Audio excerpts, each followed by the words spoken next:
In this video, we'll talk about wireframes. Now, wireframes are great assets that you're going to be able to leverage in your UX design career, and they essentially enable you to create the structure of your UX project. As we mentioned in past videos, the structure of your UI UX design project is going to be really important because it's going to enable the client to reach their goals. And without a good and solid structure, you can have the most beautiful design in the world, but you're not going to reach the business's KPIs at scale. Now, wireframes can come in all sorts of different shapes and forms.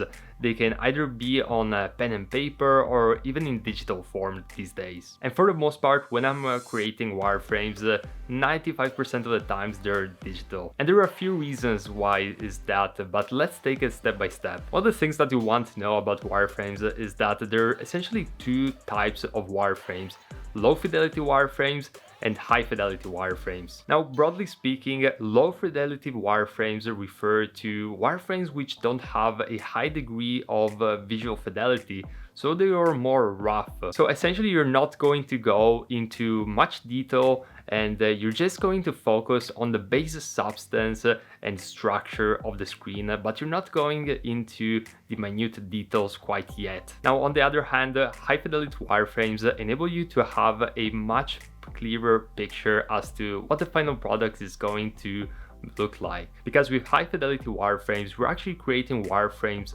which are going to mimic the exact layout. We're also going to include elements such as buttons, both primary and secondary buttons, and all sorts of different forms which are going to enable you to have a clearer, more detailed picture of the final product. Now, when to use one or the other is going to depend on a case-by-case scenario. For example, low fidelity wireframes are going to be really helpful when you just want to start sketching an idea and kind of understand the basic flow of where you could go with creating a app or a website. But on the other hand, once you have the flow already established and you're on the same page with your team members, maybe it's time to go with the high fidelity wireframes, because those are going to be more precise and they're really going to indicate all of the minute details that a screen will have. So essentially, when you have a high fidelity wireframe, the UI design is going to be the very last stage, and it's pretty much going to make the whole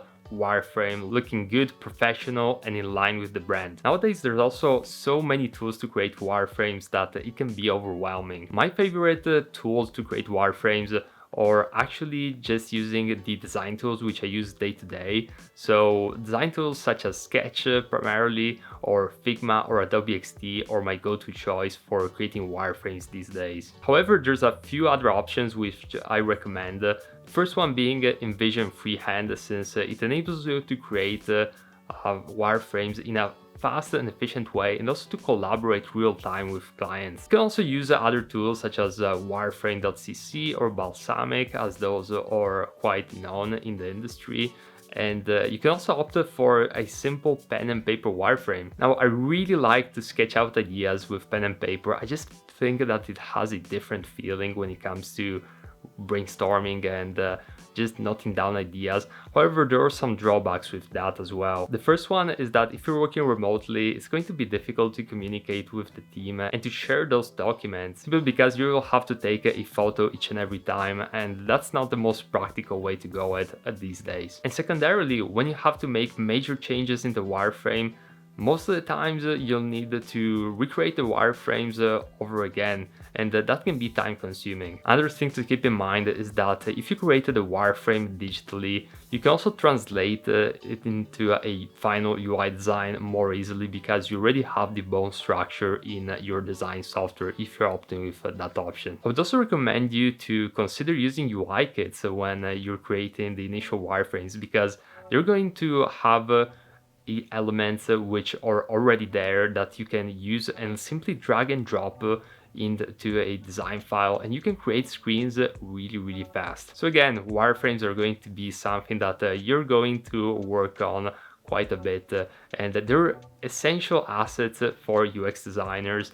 And again, the decision as to when to create a wireframe or how to create a wireframe It's also going to depend on a case-by-case scenario and based on the client's needs. So this is it when it comes to wireframes, and I'll see you in the next video.